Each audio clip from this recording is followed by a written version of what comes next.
কথায় আছে ১২ মাসে ১৩ পার্বণ।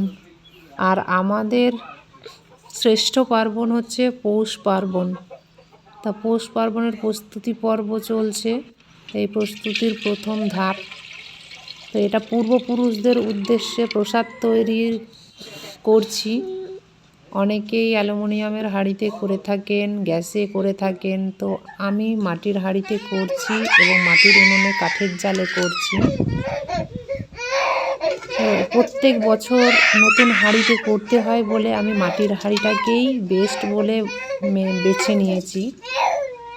তো আমার কাছে মাটির হাঁড়িটাও সহজলভ্য এবং এটাতে প্রত্যেক বছর করে পূর্বপুরুষদের অর্পণ করার পর এটাকে জলে ভাসিয়ে দিই। তো আমি মাটির হাঁড়ি নিয়ে নিয়েছি আর মাটির হাঁড়িতে এবারে চাল দিয়ে এটাকে তৈরি করতে হবে। তো চালের সাথে আরও একটা জিনিস আছে যেটাকে আঞ্চলিক ভাষায় অনেকে অনেকভাবে বলে থাকেন, গুলি, বাকড়, বড়ি, যে যেটাকে বলেন। তো আমি ভাত করে নিয়েছি চাল দিয়ে, সামান্য পরিমাণ চাল নিয়েছি।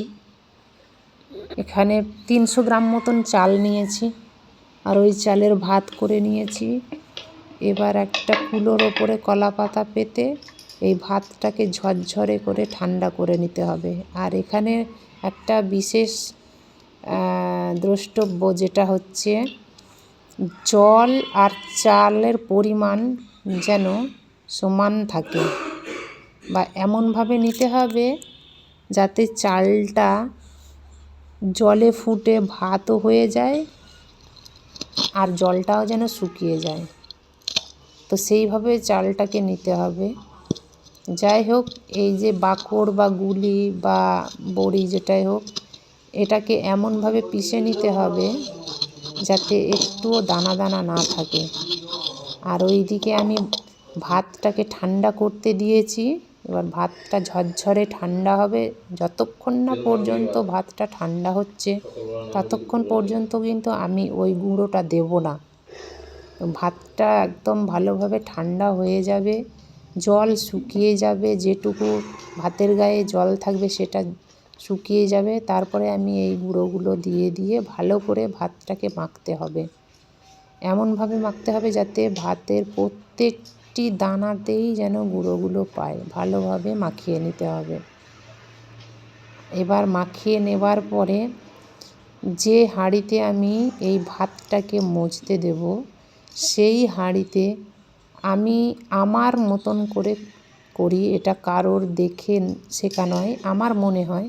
তো এখানে গুঁড়ো দেওয়ার পর যেটুকু অবশিষ্ট থাকে বা অল্প পরিমাণ গুঁড়ো আমি রেখে দিই ওই হাঁড়িতে দেওয়ার জন্য, হাঁড়ির তলায় দেওয়ার জন্য। তো এটাকে ভালোভাবে মাখা হয়ে গেছে। এবার ওই গুঁড়োটাকে হাঁড়ির তলাতে দেব, দিয়ে ভালো করে এই মাখা ভাতটাকে নিয়ে ওই হাঁড়িতে আস্তে আস্তে ভরে দেব।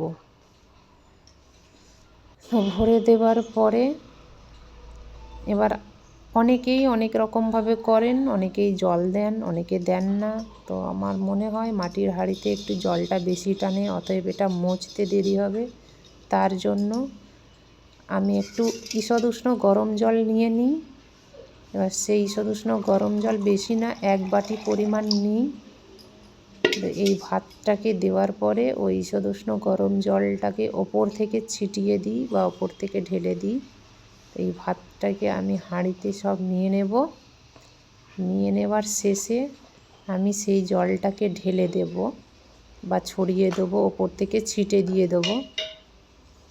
ছিটে দেওয়ার পরে ওটাকে এবার ঢাকা দিয়ে ভালোভাবে মজতে দিতে হবে। আর এটা মজতে দিতে মোটামুটি 5 থেকে 6 দিন সময় লাগে। আর শীতকালের বেলা, এখন ঠান্ডা বেশি, অতএব সময় নেয় একটু বেশি, তাই একটু দিন থাকতেই এটা করতে হয়।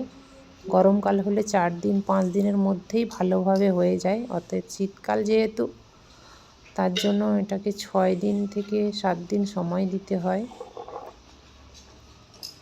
এবারে আমি এই হাঁড়িতে সব কিছু নিয়ে ভালোভাবে ভাতটাকে নিয়ে এবার এতে জল দিয়ে দেব, যে জলটা আমি গরম করে রেখেছি। ওই জলটা দেওয়ার পরেই এবার এটাকে একটা জায়গায়, নির্দিষ্ট জায়গায়, যেখানে মানুষ চলাচল করবে না বা তাদের পা লাগবে না, সেই রকম একটা কোনো কোণার মতন জায়গায়, যে কোণটায় যাওয়া আসাটা খুব কমই থাকবে বা সেই কোণটা প্রয়োজন থাকবে না, তো সেই জায়গায় রেখে দেবো ভালোভাবে। তো আমার জল দেওয়া হয়ে গেছে, ঢাকা দেওয়া হয়ে গেছে। এবার একটা কোণ বেছে নিয়েছি, যে জায়গায় আমরা সচরাচর যাব না, সেই রকম একটা কোণা জায়গায় এটাকে রেখে দিলাম। আর এই যে হাঁড়িটার নিচে দিয়েছি খড়ের বিঁড়ে, এটা আমি খড় দিয়ে বানিয়েছি, হ্যাঁ, কারণ হাঁড়ির তলাটা উঁচু থাকে, তাই এটাকে মেঝেতে বসানো সম্ভব না। ওই রকম বিঁড়ে তৈরি করে ওইটার ওপরে দিয়েছি, আর মেঝের থেকে ওপরে থাকবে, অতএব খুব তাড়াতাড়ি এটা গরম হয়ে যাবে। 6 দিনে এটা তৈরি হয়ে যাবে।